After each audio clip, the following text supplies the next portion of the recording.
ನಸು ನಗುತ್ತ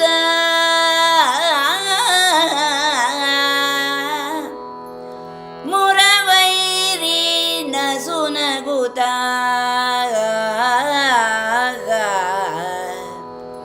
ಮಿಗೆ ಮನ್ನಿಸಿದನವರನು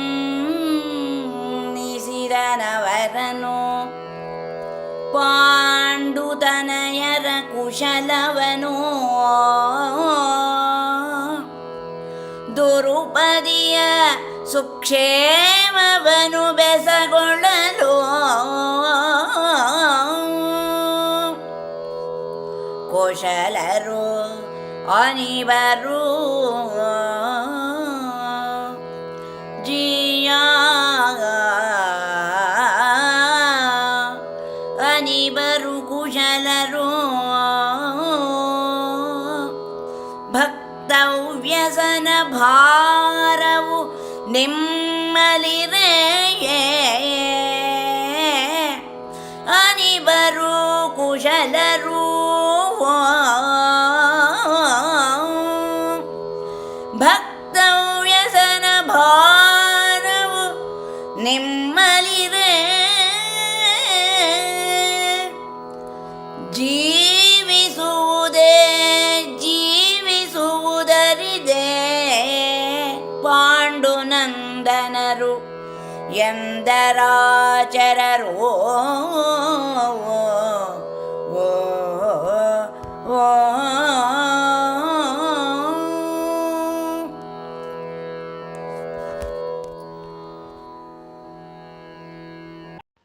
ಎಲ್ರಿಗೂ ನಮಸ್ಕಾರ.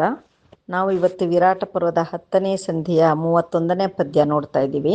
ಈಗಾಗಲೇ ಹಿಂದಿನ ಪದ್ಯಗಳಲ್ಲಿ ನಾವು ಓದಿದ್ದೀವಿ. ಧರ್ಮರಾಯ ಮತ್ತು ವಿರಾಟ ಅಭಿಮನ್ಯುವಿಗೆ ಉತ್ತರೆಯನ್ನು ತಂದುಕೊಳ್ಬೇಕು ಅನ್ನೋ ವಿಷಯದಲ್ಲಿ ಮಾತುಕತೆಯನ್ನು ನಡೆಸ್ತಾರೆ. ಈ ಸಂಬಂಧ ಧರ್ಮರಾಯ ಹೇಳ್ತಾನೆ, ಯಾವುದಕ್ಕೂ ನಮಗೆ ಕೃಷ್ಣನ ಸಮ್ಮತಿ ಬೇಕಪ್ಪ, ಅವನನ್ನು ಕರೆಸಿ ಅವನ ಒಂದು ಒಪ್ಪಿಗೆ ಪಡೆದು ನಾವು ಈ ವಿಷಯದಲ್ಲಿ ಮುಂದುವರಿಯೋಣ ಅಂತ ಹೇಳಿ ಚಾರರನ್ನು ಅಥವಾ ದೂತರನ್ನು ಕಳಿಸ್ತಾರೆ ಧರ್ಮರಾಯ. ಆ ಚಾರರು ಶ್ರೀಕೃಷ್ಣನ ಹತ್ರ ಬಂದಿದ್ದಾರೆ. ಕೃಷ್ಣನನ್ನು ಅವರು ಕಂಡ ತಕ್ಷಣ ಅವರಿಗೆ ಬಹಳ ಆತ್ಮೀಯವಾದ ಸ್ವಾಗತ ಕೋರ್ತಾನೆ ಕೃಷ್ಣ ಪರಮಾತ್ಮ. ಮತ್ತೆ ಮುಂದುವರೆದು ಕೇಳ್ತಾನೆ, ಪಾಂಡುತನೆಯರೆಲ್ಲ ಹೇಗಿದ್ದಾರೆ, ಎಲ್ಲರೂ ಯೋಗಕ್ಷೇಮ ಕ್ಷೇಮವಾಗಿದ್ದಾರಾ, ಮತ್ತು ದ್ರೌಪದಿಯ ಸುಕ್ಷೇಮವನ್ನು ಬೆಸಗೊಳ್ಳಲು, ಅಂದರೆ ವಿಶೇಷವಾಗಿ ತನ್ನ ತಂಗಿ ದ್ರೌಪದಿ ಬಗ್ಗೆ ಅವನಿಗೆ ಬಹಳ ಪ್ರೀತಿ ಆಧಾರಗಳಲ್ವಾ, ಹಾಗಾಗಿ ನನ್ನ ತಂಗಿ ದ್ರೌಪದಿ ಹೇಗಿದ್ದಾಳೆ ಅಂತ ಅವಳ ಒಂದು ಕ್ಷೇಮ ಸಮಾಚಾರನ ಕೇಳ್ತಾನೆ. ಅದಕ್ಕೆ ಈ ಚಾರರು ಅಂದರೆ ಅವರು ರಾಜತಾಂತ್ರಿಕ ಮಟ್ಟದವರು. ಈಗಿನ ಕಾಲದಲ್ಲಿ ನಾವು ಹೇಳ್ತೀವಲ್ಲ, ಒಂದು ರೀತಿಯ ಅಂಬಾಸಡರ್ಸು ಅಥವಾ ಅವರು ಫಾರಿನ್ ಸೆಕ್ರೆಟರೀಸ್ ಅಂತ ಹೇಳ್ತೀವಲ್ಲ, ಆ ಲೆವೆಲ್ನವರು. ಅವರು ಎಷ್ಟು ಚೆನ್ನಾಗಿ ಉತ್ತರ ಕೊಡ್ತಾರೆ ಅಂತಂದರೆ, ಕುಶಲರ ಅನಿಬರು ಜೀಯ ಭಕ್ತ ವ್ಯಸನ ಭಾರವು ನಿಮ್ಮಲ್ಲಿರೆ ಜೀವಿಸುವುದ ಅರಿದೆ ಅಂತ ಹೇಳ್ತಾರೆ. ಅಂದರೆ ಅವರೆಲ್ಲರೂ ಕ್ಷೇಮವಾಗಿದ್ದಾರೆ. ನಿಮ್ಮ ಭಕ್ತರಾದ ಅವರು ನಿಮ್ಮ ಭಕ್ತರು, ಅವರ ಭಾರವನ್ನೆಲ್ಲ, ಅವರ ಜವಾಬ್ದಾರಿಯೆಲ್ಲ ನೀವು ಹೊತ್ತಿದ್ದೀರಾ, ಅದೆಲ್ಲ ನಿಮ್ಮ ಮೇಲಿರುವಾಗ ಪಾಂಡುನಂದನರು ಸುಕ್ಷೇಮವಾಗಿರ್ತಾರೆ, ಅವರಿಗೆ ಯಾವುದೇ ರೀತಿ ತೊಂದರೆ ಕಷ್ಟ ಏನೂ ಇಲ್ಲ ಒಡೆಯ ಅಂತ ಹೇಳಿ ಬಹಳ ಉನ್ನತ ಮಟ್ಟದ ಉತ್ತರವನ್ನೇ ಅವರು ಕೊಡ್ತಾರೆ. ಮುಂದೆ ಕಳುಹಿದುಡುಗೊರೆ ಜಿಯ ನಿಮ್ಮಡಿಗಳಿಗೆ ಜಿಯ ನಿಮ್ಮಡಿಗಳಿಗೆ ಕಳುಹಿದುಡುಗೊರೆ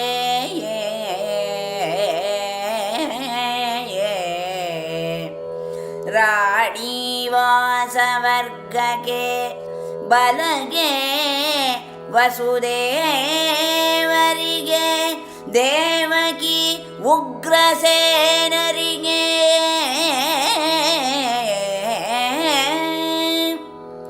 ಕುಲಗುರುಗಳು ಅಕ್ರೂರನು ಉದ್ಧವ ಬಲುಭುಜನು ಕೃತವರ್ಮ ಸಾತ್ಯಕಿ ಲಲಿತ ಸಾಂಬ ಕುಮಾರ ಕಂದರ್ಪ ಅನಿರುದ್ಧರಿಗೆ ಜಿಯಾ ರೇ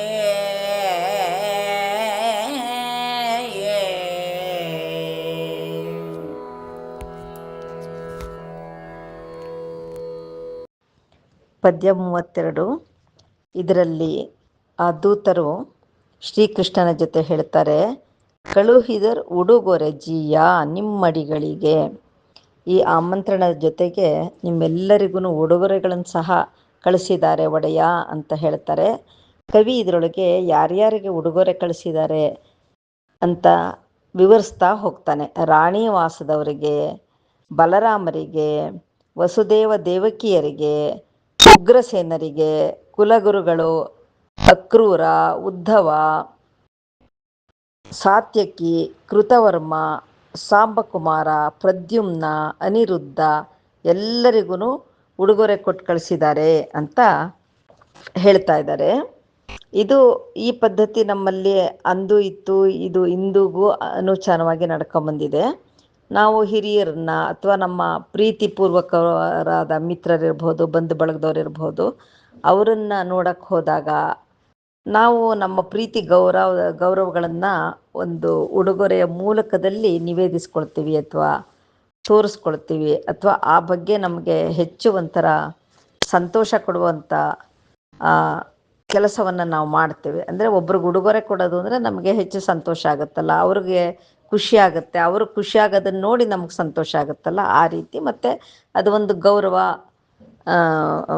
ಪದ್ಧತಿನೂ ಹೌದು. ಈ ರೀತಿ ಅವರಿಗೆಲ್ಲರಿಗೂ ಉಡುಗೊರೆ ತಂದಿದ್ದಾರೆ, ಕಳಿಸಿದ್ದಾರೆ ನಮ್ಮ ಮಹಾರಾಜರು ಅಂತ ಹೇಳಿ ದೂತರು ಶ್ರೀಕೃಷ್ಣನಿಗೆ ಹೇಳಿ ಎಲ್ಲರ ಉಡುಗೊರೆಯನ್ನು ಅರ್ಪಿಸ್ತಾರೆ. ನಂತರ